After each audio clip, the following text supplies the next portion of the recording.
Welcome friends. Today I have lots and lots of tasks to do to get my garden back into tip-top shape. We're going to be rolling up our sleeves, getting on our garden gloves, and diving headfirst into some much needed summer garden cleanup.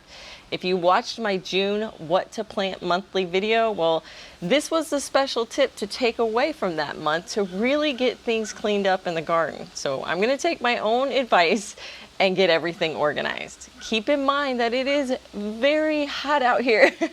So we are doing 15 minutes outside, 1 hour inside rule.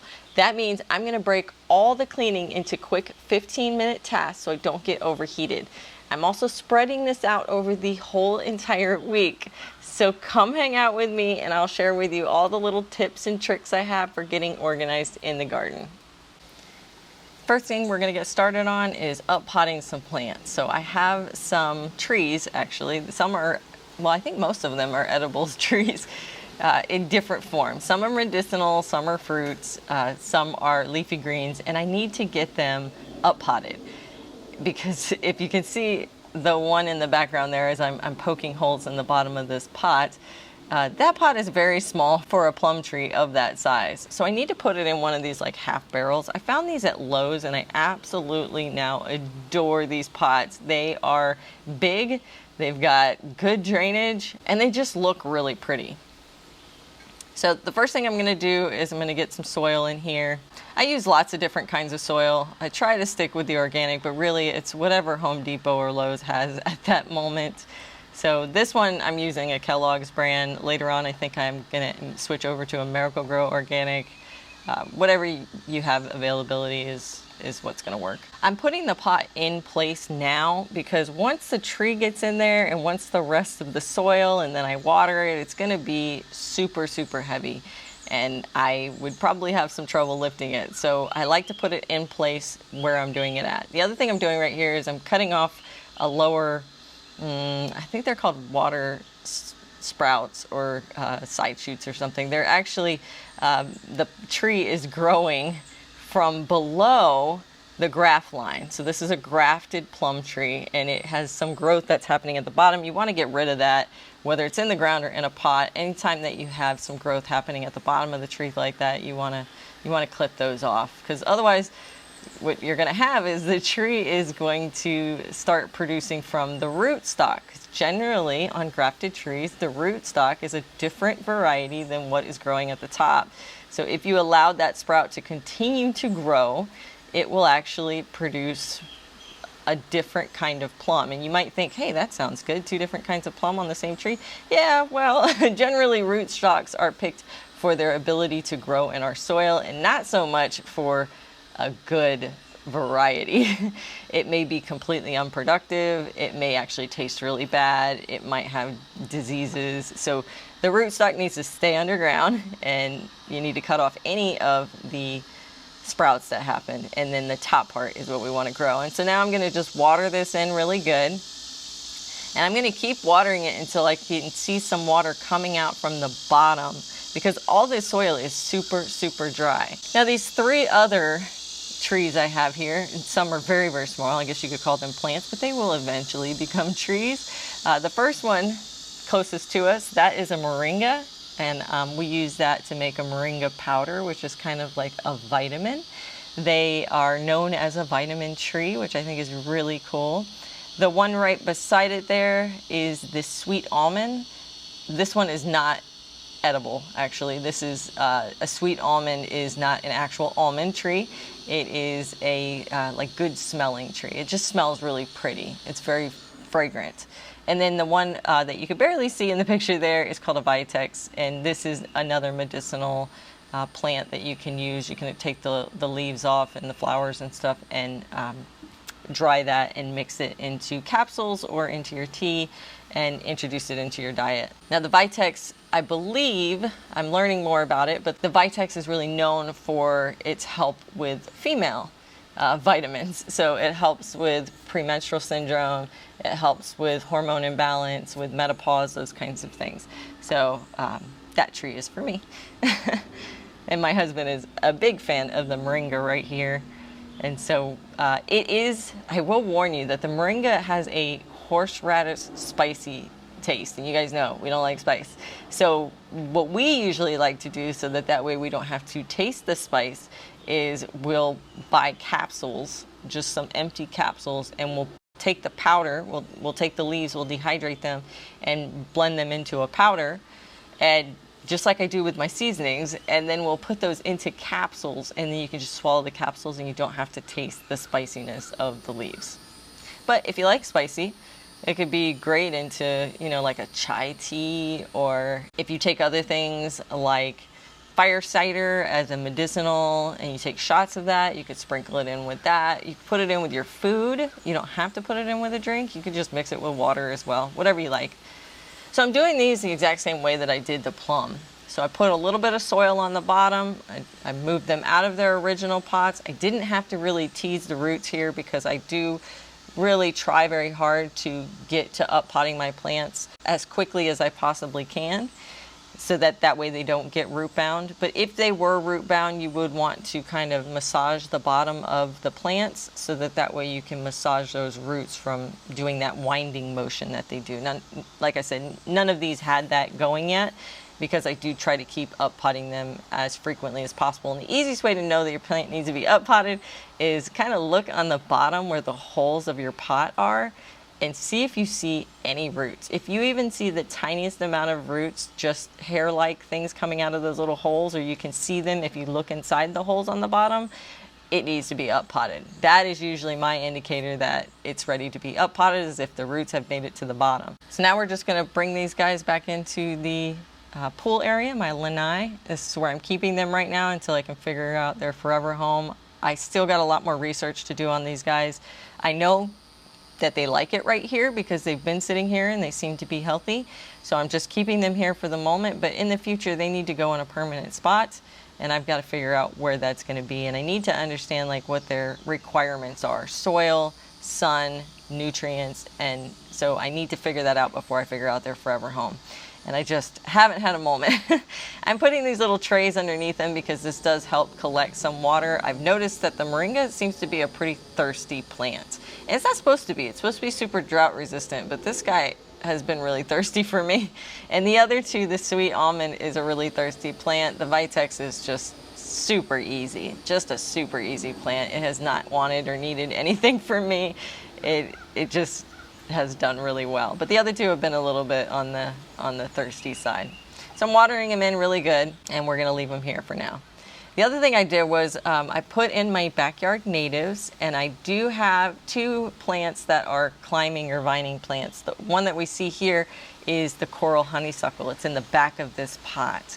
And so I'm putting on this, I think it's like an obelisk type trellis, into the pot to give it something to grow. Thankfully, these plants don't weigh a super huge amount, so it's not going to like topple over this obelisk or anything like that. It doesn't really need to be, super stable. It's stable enough, and trust me, this obelisk, I really liked it. We got it from Amazon. We ended up getting two, and it's heavy duty. It's metal and it's heavy duty, and that's what we were looking for: tall, heavy duty, metal, and pretty. And I really think it's going to look good with that coral honeysuckle kind of climbing all over it once she gets older. The next big project I have to do is I need to straighten up my patio area. This has become kind of my workstation when I'm working out in the garden because it is so shaded here.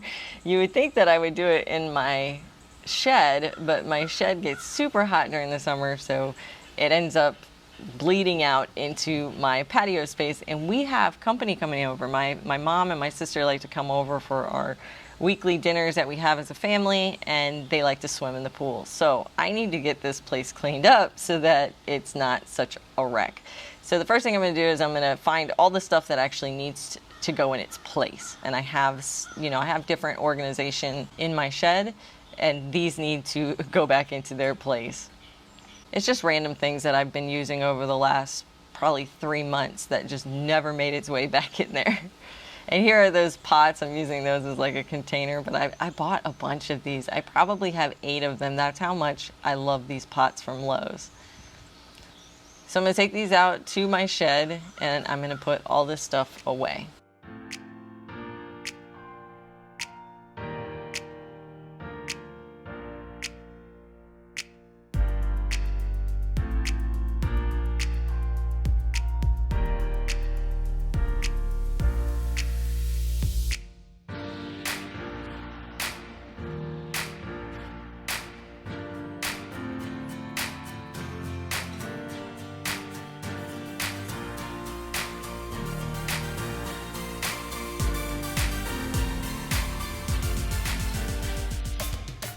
The other thing I need to do is I did bring in a bunch of new sheets for my outdoor frost covers, and then I have all these frost blankets. So we got a new bed recently. We got a new mattress, and we upgraded from a California king to a regular king. I don't know if that's an upgrade or not, but we switched from a California king to a king size bed, and so I have all these extra sheets. And what I like to do is whenever we have old sheets or sheets that no longer fit, they go out into the shed to become covers for the winter. Now I do try not to grow things in the winter that won't do well, but we usually have this weird thing that happens where we're going to get a frost super early, right? And it's only, it's like 3 hours of frost in the middle of the night, but it'll happen, and then it will be another 4 weeks before we get another one. So if I can protect some of my warm weather plants like my tomatoes and my peppers for that first frost, I can usually finish up what I need to get finished up. I can get them ripened or get them off the plant and inside, after that first frost. So I do like to have these frost blankets and these sheets available and ready and easily folded up so that it's easier to put on the plants now rather than trying to do this and rush before a frost is about to hit, because you don't get a lot of notice, or at least I don't get a lot of notice in my area. So if everything is not neat and orderly, I'm probably not going to cover them, and then I'm going to lose the plants and I'm going to lose all the fruit. So I'm going to take this time to fold up all of these blankets and sheets and frost blankets. Now you can definitely use sheets. They are a great option. Plastic is another option that you can use, like Bisqueen. However, when the plastic touches the plants, two things could happen. The frost could actually freeze the plastic to the plants. The other thing that can happen is once the day heats up, if you don't pull them off, the plastic can burn underneath the plants. It creates like a greenhouse effect and they get very hot. It's not really breathable. So for a lot of reasons, I don't use plastic. But if plastic is all you have, I really encourage you to put a sheet down first and then plastic over top of that when it comes time for winter. But what I really love are these right here. These are frost blankets, and they are a little bit on the pricey side. I'll put them down in the description, or at least I think they're pricey for the amount that I need. But they are super big. So one of them covers 2 8-foot beds, the length of them. I have 8 beds. So what I did was I bought 4 of these because they will cover 2, and they are reusable, but after a while, if you use them a lot. Now I only use them twice a year. I use them for the first frost, and I use them for the last frost. This generally happens. The first frost, like I said, to get those tomatoes and those peppers through to the next frost that's going to happen a month later. And then usually I'll use these once in the last part of the winter season when I have put in things like watermelons or winter squash and we get a late frost, and I'll put these down just to save those plants. So because I don't use them very often, they have kept up for me really well. But I have heard others that say that they get snagged and they get torn holes, and they really need to be whole in order to work. They are breathable, so that's great. The other thing I really love, they can touch the plants, so I don't have to create a hoop house. I just lay them on top and then clip them to the edges of the bed. And then the third thing that I really love about them is that the plants are not hurt if you leave these on during the day, because they are breathable. They do allow light in. So if I wake up late, which is like a common thing for me because I like my sleep. I like to sleep in. I'm a night owl. So because of that, I don't always get up super early to pull them off, and this is just a convenience thing for me that I can continue to sleep in and not worry about my plants overheating or burning up underneath plastic or a blanket. As you can see here, this is what I'm talking about. They are big. They're very big. And so they're a little bit of a pain to fold, but it's worth it. So we got those all folded up, and now we're gonna put them back into the shed in the spot where I keep all of my blankets, my sheets, and my frost blankets. Staying organized is such an important thing in the garden. If you're not organized, you're going to be doing that thing where you're working on a project and you're constantly going back and forth between the garage, the patio, the shed, nonstop, and it takes 3 times as long to get anything done than if you just take some time twice a year, not even very often. I'm taking a week during spring or late spring and a week during winter is when I normally do my cleanups. And if I just make sure that everything is in its spot, folded up, cleaned up, everything's nice and neat, then I know where everything is. And when I'm going to do a project, I can go out and grab everything that I need all at once, put it in my basket, and go do my project. And my project is done super fast, rather than trying to search and find things or keep having to go back and forth to places because I can't remember where this thing is or that thing is. All of those things, if you can be a little bit proactive and just take a couple times during the year to get nice and cleaned up, it will be a huge benefit for you when it comes time to do those big projects or when you're getting ready to face a hurricane or a frost. This guy here is my harvest basket normally. I use it most of the time for a tool storage. So these are the tools and things that I use every single day. But I do like to use it for big harvests. So when I'm harvesting a bunch of tomatoes or a bunch of squashes, I will take this stuff out and I will use it to actually collect my harvest, so that way I don't have to carry out a bunch of bowls. Just gonna take my rag here and kind of wipe off these chairs. They just have a little bit of, soil on there from me planting seedlings here. This is just a comfortable spot with a table for me to start seeds, and so sometimes that soil gets everywhere, so I'm just straightening that out so that way when people come over it's not a big old mess. My last step for straightening up and cleaning this patio is I'm going to take my leaf blower and I'm going to get all of the soil and leaves and dust and everything off the ground here. Of course, you can use a broom. I just find this to be the easiest way to do it. So on a different day here, I decided I'm going to clean out my pots. And so I have a little trick for cleaning out my pots because I have lots of pots that I use, because I do start a lot of my plants in trays and then they need to be up potted. And a lot of the time that's because I don't have a space for them in the garden yet, and I always like to have backups. So I do end up using my pots. All of my pots are reused from a purchase of some sort. It could have been years ago. A lot of these 1-gallon pots you see on the left here are actually from all of the plants that I got from Wilcox for my native garden, my front yard and backyard native garden areas. And what I do is I lay them all out. You can do it in the grass or you can do it on a slab like I have here. It was actually raining really bad for a couple days, so I actually left these pots out in the rain open like this so that the rain can do most of the work. And then so it's not really a lot of work for me to just spray them down really quick and then go inside the pot and spray the inside out just to make sure that there's no debris left. Now, a lot of people like to disinfect their pots. I haven't done this. I probably should. The easiest way to do that using this kind of method is after you're done spraying them with the water to get all the soil and dirt out of them, is to take a spray bottle with water and a tiny bit of bleach in it and then just spray those pots outside and inside with that bleach water mixture and then leave it out in the sun in your yard. You see me, I'm just kind of tossing them because they're going to actually sit in the sun for an hour or so to dry off. And so if you just spray them with a little bit of bleach and water while they sit there and dry off, that will disinfect them. This whole process of laying them out, rinsing them off, and tossing them out into the yard took me maybe 10 minutes. Once the hour has passed, during that time I went inside, I had a little lunch, maybe did some dishes.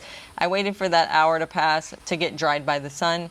And then I'm just going to take them and put them face down onto my table here, anywhere I can to let them continue to dry. Inside of my shed, it is very, very hot during the summer. I mean, it gets super hot inside the shed. So leaving them this way for another hour or two, they will be completely dry. It's almost like putting them in the dry heat cycle of your dishwasher, it gets very hot in there. So they will be completely dry in another hour or so, but usually I leave them overnight and the next day I come out and I do my stacking and I put them underneath the table where I keep all of my pots up and out of the way. Next task I have to do this day is I need to make some compost tea. I have some problems going on with my watermelons, which I'm going to show you in just a minute, and I need to rush them and hurry them up so that they finish.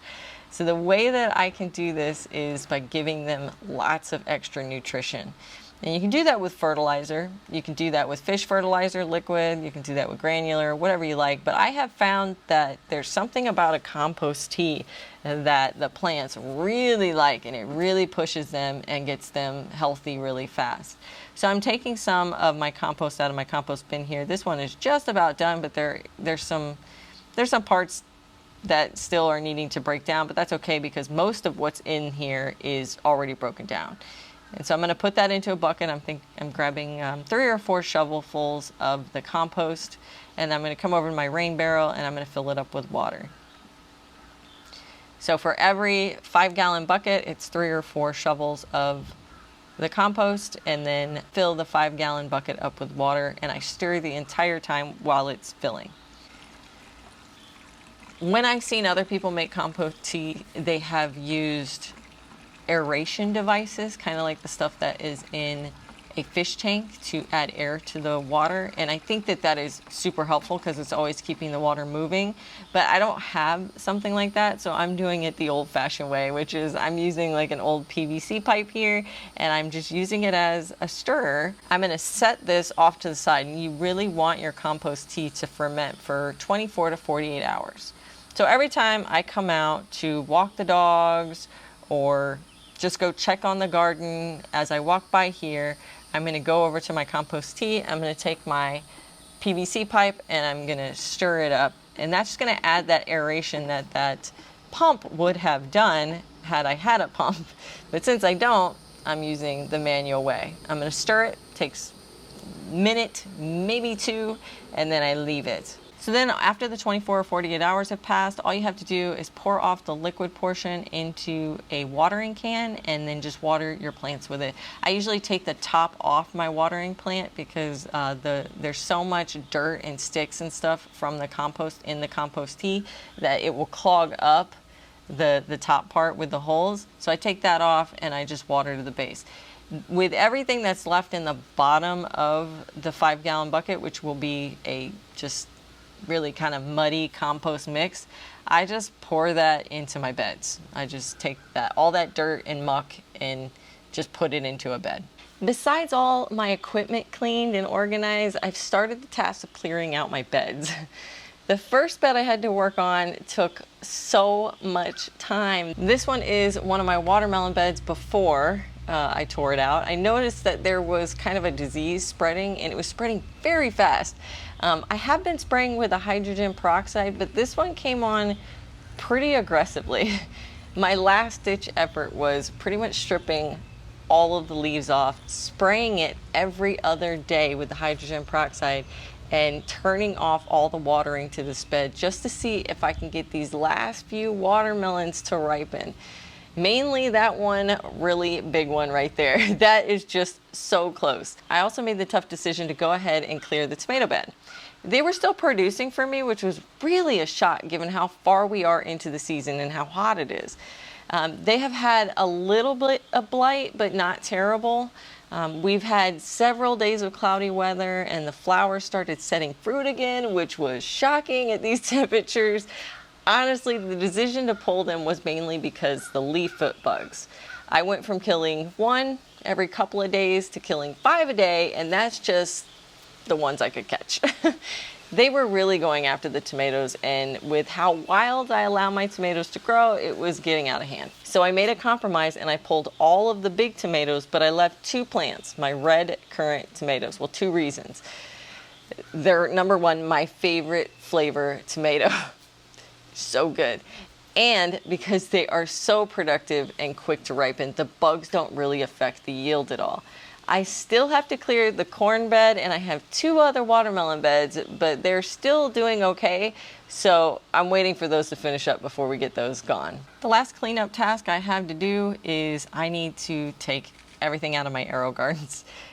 The lettuce is not full size, but the problem is I got aphids just on 1/2 of my arrow gardens. But the best way to get rid of aphids when you get them inside your house, which is not ideal, is to clear all of your hydroponic systems.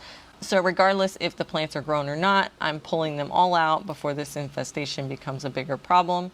I'm pulling them out of my let pot, I'm pulling them out of my arrow garden harvest, and I'm pulling out of my arrow garden farm right here. I'm harvesting all this lettuce, which even though it's not full size, it's still a pretty good size. And then I'm going to soak all that lettuce into water because, like I said, there is aphids on it. It's still good to eat. It's just you got to get those aphids off. Otherwise, then you're eating those and that's kind of gross. So I'm going to let them soak for about 30 minutes and then I will take them out and package them for us and put it in the fridge. I'm sorting through my lettuce here, making sure that any of the pieces that aren't so great, usually the outer leaves tend to die off first. And then I'm cutting off the root part because that's just not a part that we eat. We eat it like a loose leaf lettuce.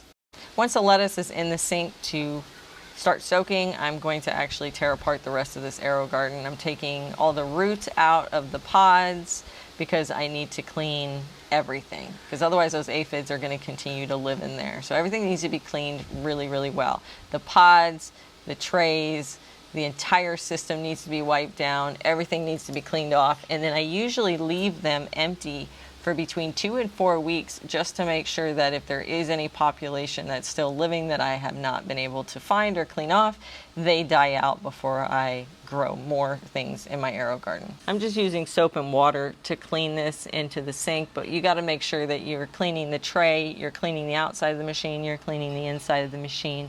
You're doing your very best to get this as clean as possible so that those aphids don't have an environment to live in. The lettuce is done soaking, so I'm going to put it in my salad spinner to get the excess water off, and then I'm going to put them into these towels.